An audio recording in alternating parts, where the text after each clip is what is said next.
Okay, let's call the meeting to order. Um, we excused our clerk,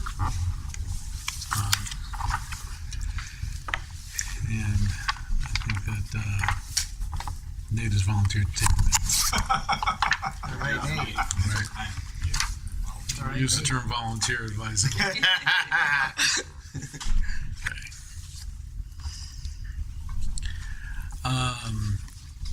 First item on the agenda is public comment.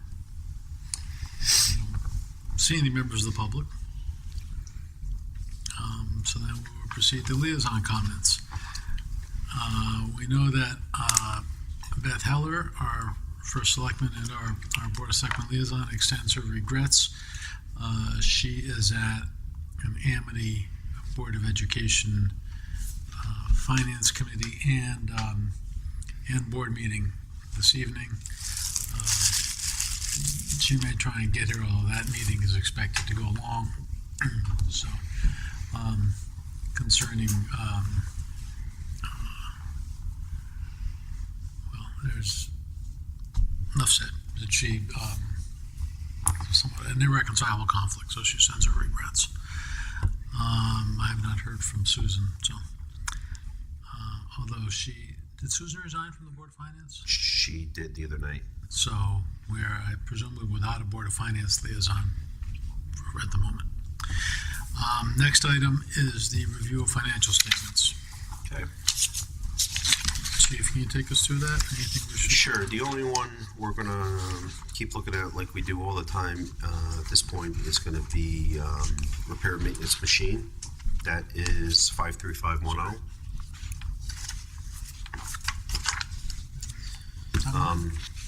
We're okay on it. We're not over budget, but we encumbered some money, which is not uncommon at this point. What we're trying to do, and we held off last year from doing, is we had some damage to some of the vehicles from the storms, the branches, and everything else coming down. So we had scratches, dings, a couple dents. We had some body rot on Squad 4, which is getting repaired right now. That's coming back, and we have some other stuff we're trying to tidy up the trucks, and also all the equipment is going to start going out for its annual PM, and go from there. So that line we'll constantly look at. That line will most likely end up being going over this year, but we kind of anticipated that last year. All right, but that's where we spent 9,300, but encumbered 3,200. 32,000. Yes.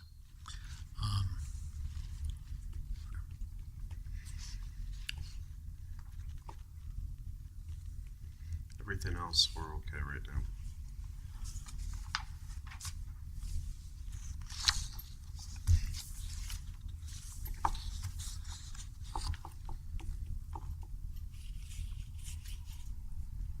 Is the pagers on annual contract? Is that why that's all used up? I'm sorry, the pagers? Yeah. No, we're talking. 5423. The paging line, yeah. Yeah. So it's not what the we do is pagers, we it's the encumber. paging. Yeah, we encumber it, and as the bills come in, we pay it right there. But yeah.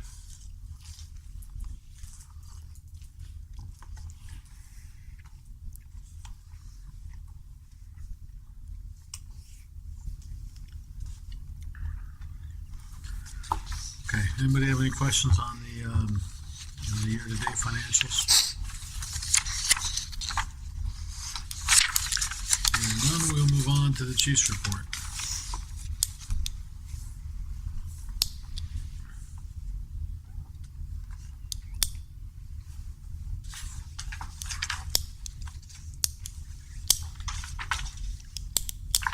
Actually, under radio mobile communication on the budget, on the backside of it, capital non-recurring,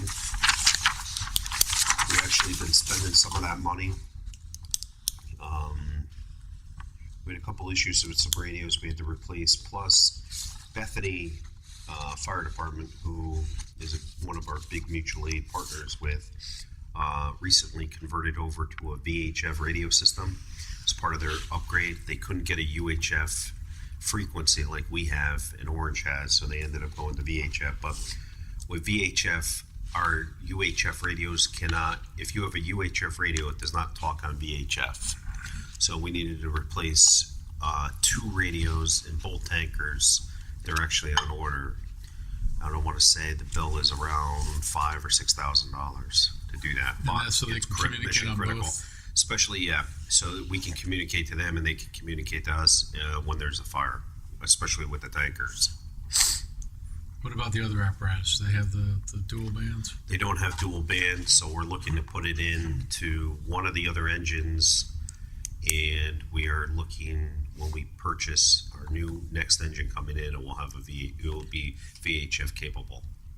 What about the portables? The portables, the guys can't talk on. My portable, I think there's 2 portables in the department that are VHF capable. They're dual band portables. They're actually tri-band portables right now.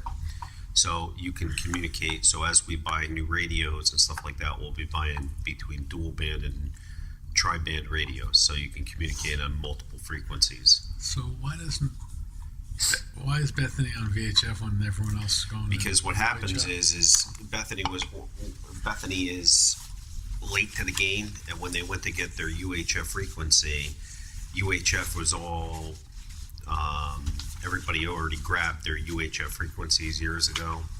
So it's a license It's a issue. frequency. So basically, the FCC controls it. So years ago, about 8 years ago, we had to go to narrow banding, which we did narrow banding. And when they do narrow banding, we used to be on a wide band, and it used to take up a lot of bandwidth. Then they had they had everybody narrow band. I think it was by 2013 we had to be narrow banded, which we are.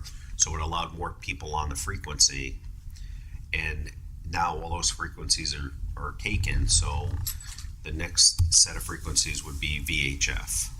But there's some band. people Narrow band on is VHF, but the majority of the times we deal with are on UHF.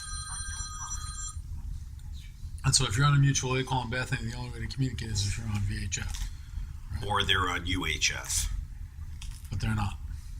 They're not. They got new radios, so some of their radios do dual band, so they can communicate on the officer radios. Will communicate to UHF. We'll be able to talk on our frequency.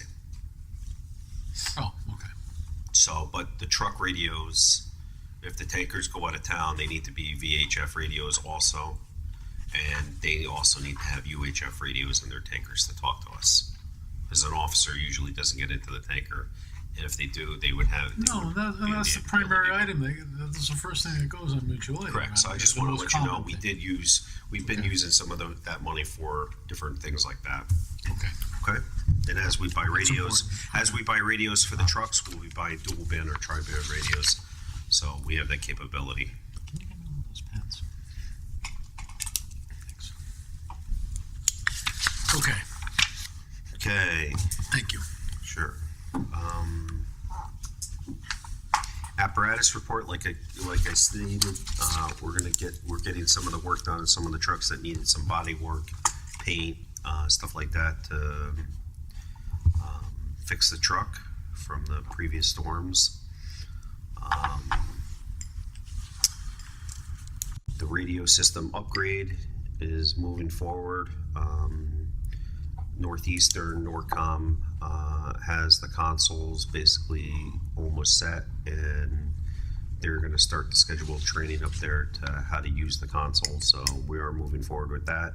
The other equipment is ordered, like I said, and hopefully within a month or so, we should have the new radio consoles over at the police department operational. And the rest of the system, it's still coming in, and once it all comes in, they'll put it all together and then start installing it down here. But realistically, we're not going to be on the new system probably until May, June of next year, before we're 100%. And the reason being is because we want the leaves on the trees, so when we test the radios, it's tested at at the worst possible scenario. So When the leaves come off the trees, it's very easy to talk and get through. When the leaves go on the trees, it's harder to do that. So that's why we want to test it when the leaves are out. So regardless of the installation schedule, the job won't be finished and the town won't accept it until May or June of we next can year. test it with full foliage. Absolutely. Okay. Okay, engine 3, HGAC. So engine 3, we have a spec pretty much all set. We went to the Board of Selectmen last week. The HGAC, it's a Houston-Galveston contract. It's just like the state of Connecticut contract or the Mass contract, which we buy off of. It's actually a really good thing. The trucks have already been bid out, and then basically the specs that we need on the truck, they've already been bid, so they automatically slide over. So basically, we don't really rebid the same thing. It's already been done by down in Texas, and a lot of other towns in Connecticut are using it, and other states are using it. So they're buying in such mass we can get a better price that way. So So if I jump in here, Board of Selectmen, we talked about that last week with them, and they thought it was a good idea, and we're moving forward on that end. So once we have some more information, we're going to go back with a number and hopefully order the truck. yeah. So Sean and I went in front of the Board of Selectmen last week to talk about this, and I would say that generally they had some questions, but it was well received, and we have. It's an exception to the bidding requirement to go off of that we can purchase off of the state contract, because basically it's already subject to competitive bidding to get on the state contract. And then from time to time we've bought off of the Massachusetts contract, the sister state contract, for items that are not on the Connecticut contract. So this is the same kind of system, except that it's in We bought the breathing air compressor off the Massachusetts state contract because Connecticut didn't have it. And so it's essentially already bid. We believe we'll be getting the best price that way. The alternative, as you all may recall, is that the department prepares an extensive bid specification. Then it goes out to bid. Then the bids come back. Then the bids need to be studied, evaluated, and compared, so to make sure they're both in compliance with the bid requirements and that we're comparing apples to apples in terms of the differences among the bids. It's a very time-consuming process for both the officers and for the finance department. And if we can streamline the process and get the best price at the same time, I think that's really the way to go. That cover it, Sean? Yeah. Any questions on that? Tax abatement, that was also the meeting. They brought up the tax abatement. It's at the 30 days for a public hearing, and the tax abatement passed. So that's good. Shed update, there is no. By the way, that'll take effect with October. this year's grand list, and so the tax bills that are issued under this year's grand list, which would be the July bills.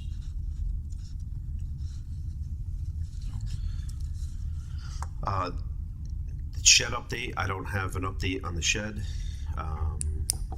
Trying to work on that with Beth, and once I have one, I'll let you guys know. Truck or treat, it's going to be Wednesday, October 31st here, like it's been. We're going to have fireworks again. We'll have a DJ, and we're going to have food, just like it's been in years past.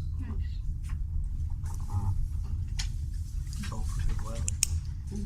If it does rain, the rain date is Friday night. That's good. I think it's November 2nd. It's great that you have that already. Excellent.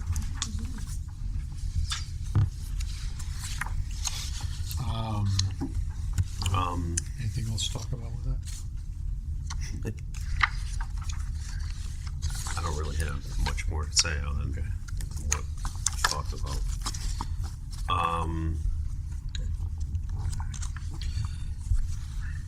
With truck or treat, There you go. we're looking to the association was looking to charge $5 a head, and it wasn't more had to do. It didn't have to do with trying to cut.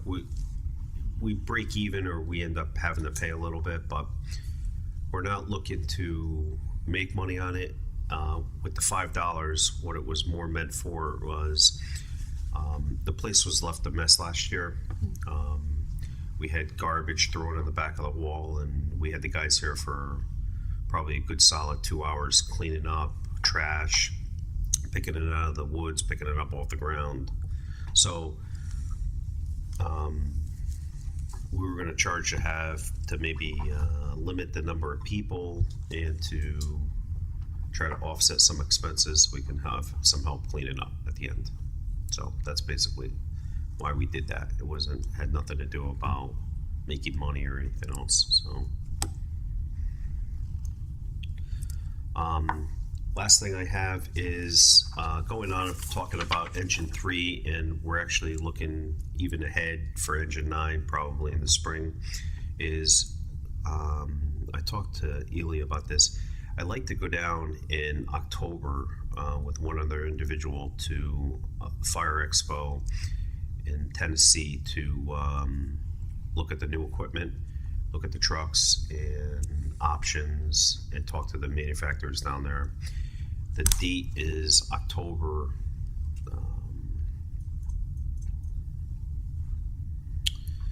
We'd leave on October 17th, which is a Wednesday, and come home either the 20th or the 21st, which is a Saturday or Sunday. So, cost of the trip will probably be around $3,500 between airfare, hotel, and the conference, and the training that's down there, because there's also training down there. So, I have a PO already pulled for it. Finance has got it, and basically we're just looking for the approval of the commission so we can move forward to do this. Years past, we've done it, and it's worked out really well, especially when we're looking to get trucks. So in the past, you haven't been to this one before, though? No, we haven't been to this one. We usually go to the one in April, which we'll be looking to go to the one in April again. But this is the one I think we need to go to now, because there are a couple manufacturers down there that we'd like to talk to about what we're looking to put on the new truck, specifically the CAF system and some other things.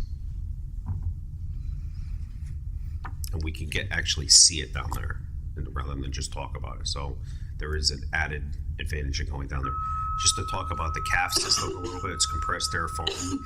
The system itself is probably about $60,000 to $65,000 that we're putting on the truck, and there's a couple different options that come with it. So we'd like to see it, and they actually have a model of it there, and you can play with it. So they're competing manufacturers too? Or? There's not a competing manufacturer, but there's different size pumps and hoses and everything else that go into this. So we need to know what we want to spec.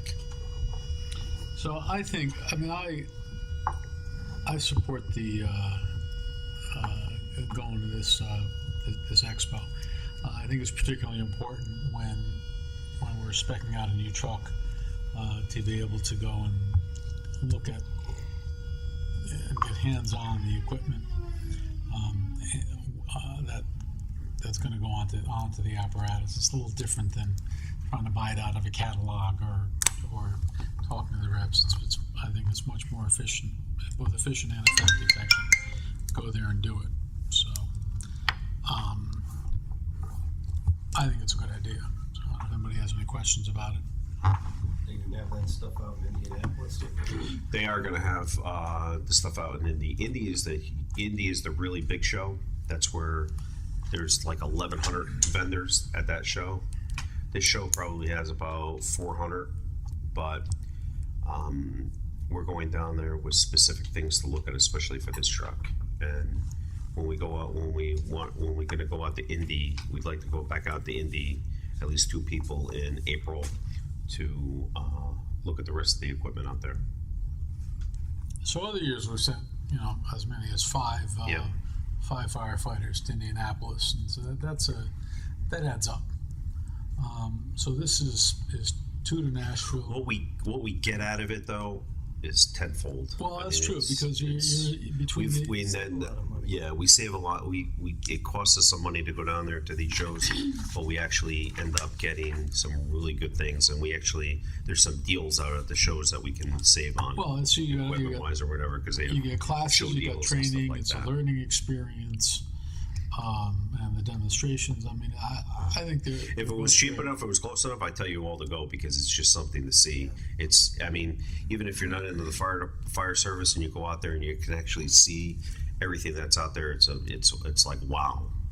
It's really interesting. And I mean, even if you didn't know anything about it, you learn just so much. Well, it's like show, don't They're- tell. It's one thing to hear about it or to read about it. Or to be told But out about it. in It's another thing to Indianapolis, they actually probably have, what'd you say, 250 trucks, 250 pieces of apparatus out there to look at, on top of all the vendors, on top of everything down the nuts and bolts, to frame rails, to lighting, to gauges, to CAFs, to pumps, to foam systems, to everything. As far as you can see. Yeah. So, but in terms of the Nashville trip, given the timing and the proximity to putting together the specifications, the final specifications for Engine 3, I think it makes sense. Is this something that's budgeted for every year? Is it in the budget? It's not budgeted for every year. We take some of this probably out of training and some of it out of conferences. So we'd split a So couple you have a different line conference items. budget Yep. that just includes this in Indianapolis?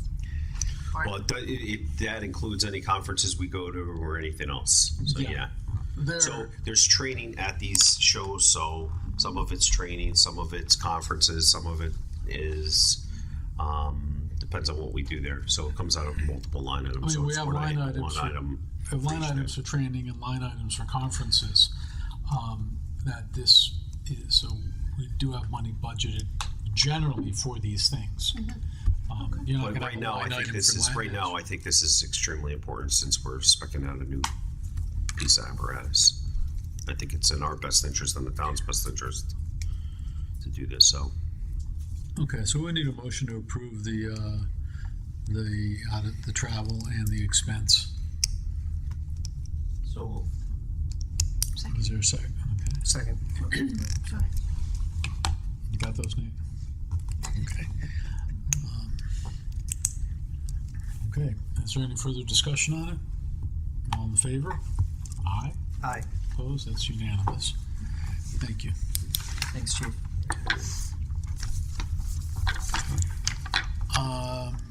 You got anything else? no, I'm Chief? good. Okay. Next, we have the activity report. I do have one quick thing. I'm sorry. Talking about the building, we have no air conditioning upstairs in the meeting room. There's a problem with the motor. It's on order, so that should be coming in, and hopefully we'll get that fixed. It's actually been down for the last 2.5 weeks, so they had the special motor for the room upstairs. So Bad time. we are working on that. It is. Glad we're not meeting up there. Yeah, it would have been hot. So that's all I have. Oh, one other quick thing. Talking about the building for a minute. We have some apparatus lights out. So actually, we have quite a few of them out. We're looking to replace, we were going to look to replace the fluorescent tubes. And out in the apparatus bay, we probably have 280 lights that need to be replaced, 280 light bulbs, which is about $3,000. What we're looking for is we're actually looking to UI probably maybe for an upgrade to change them out to LED. So there'd be an energy savings Sean, and it'd be instant on, instant off. 280 light bulbs in the apparatus bay? Let's go count. Go ahead. That You wanna- sounds, I had somebody that's a do it, big so- number. Who's on the audit committee? Okay, I just wanted to be sure I heard that right. Yep, about 280 bulbs. Actually, I think there's 276 there, and then there's another 4 somewhere else. Seemed like That's a lot of bulbs. It is. Each fixture holds 4. Wow. Okay. All right, so you're investigating whether to upgrade them. Yes, we're looking, because we also have problems with the parking lot lights, as you can see. I don't know if they're on tonight. We have some issue. That's somewhere on. We have an issue. We actually had the lightning storm hit, and we're unsure if we fried the panel that holds the lighting, or we actually the lightning did something else to the actual lights itself. So we're investigating it, and as soon as we know that, we'll let you know, and we have to get them fixed. And we're also looking to see if there's we can do something with UI to do get the outside lights converted over to LED. Something more energy efficient. More energy efficient. So I think that makes sense to investigate it, and if we're going to spend the money on repairs, spend the money on, depending on the cost, of course. Right. So they have buyback programs, so we can go in and take us 3 years or 4 years to pay it off. With the electric bill, but once we do that, then we start declining again. So we're researching all that, what the best way to do that is. Okay. Okay, that's it. Anything else? No, I'm good. Alrighty. You're brave wearing that hat today. It was horrible. Oh my gosh. I thought about it. I couldn't put it in the hat when I was leaving the house. As you see, our hours are 5,459 compared to last year at that point at 2,300, 2,800. 540 calls at this point. It's 260 calls more than this time last year. 46 calls in July. That's basically where we're at.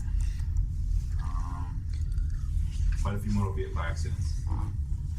So you can see the staff hours are way up, even compared to last year. Last year we had our busiest year in 2017, and to date right now we're much higher. And that's just, again, we say this every time, but that's just hours on the call. Correct. Not That's the not cleanup back Not here. the cleanup, not anything back here. Good point. So, okay. Okay, any questions on the activity?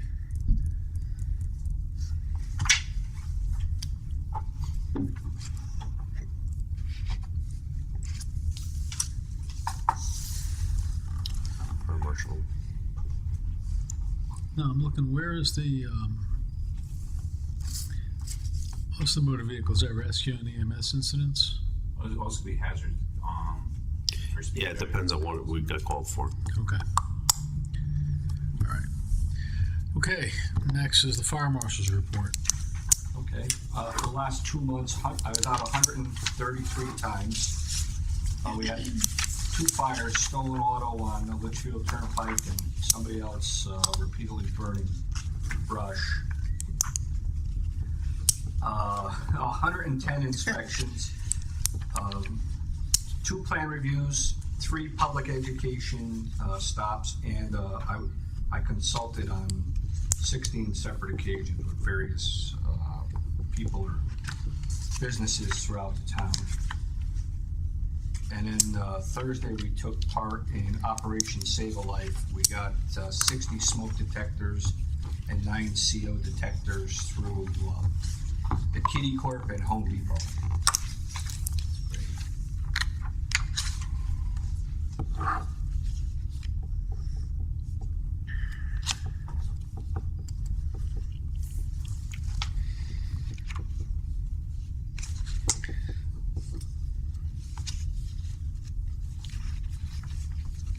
I'm assuming if we see the same name repeated in this list, it means because you had to go back for a violation or for whatever reason.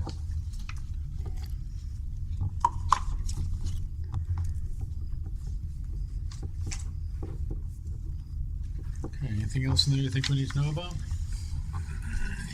Car fire was the biggest thing. I mean, stolen auto, Where was that? Litchfield Turnpike, Right before. past Dillon. Yeah.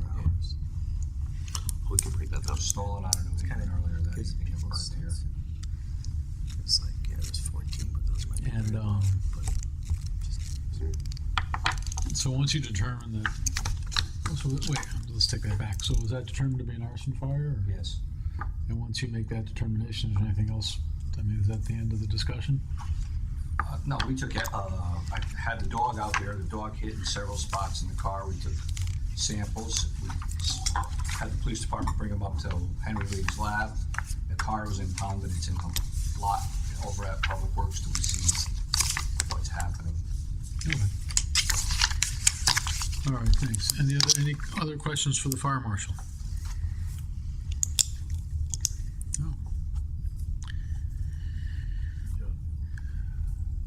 Okay. Next is my report, and as we mentioned earlier, Sean and I were at the last Board of Selectmen meeting last week, and the new ordinance with regard to the tax abatement for the volunteer firefighters was passed unanimously, I believe, by the Board of Selectmen after some discussion, and that's after a lot of time and effort on behalf of the chief and the officers and the association and the town, and we're very happy to see that benefit provided. So it's been a long time coming, and something that other towns with volunteer departments have been doing. So we're very happy that's been able to get done. Next item on the agenda is an executive session. So I will therefore entertain a motion to move into executive session with commissioners only and the chief to review for the purposes of a pending claim, in this instance a union grievance. So moved. Second. So that's so we are going to executive session at 8:45 and change, and we will excuse everyone but the chief.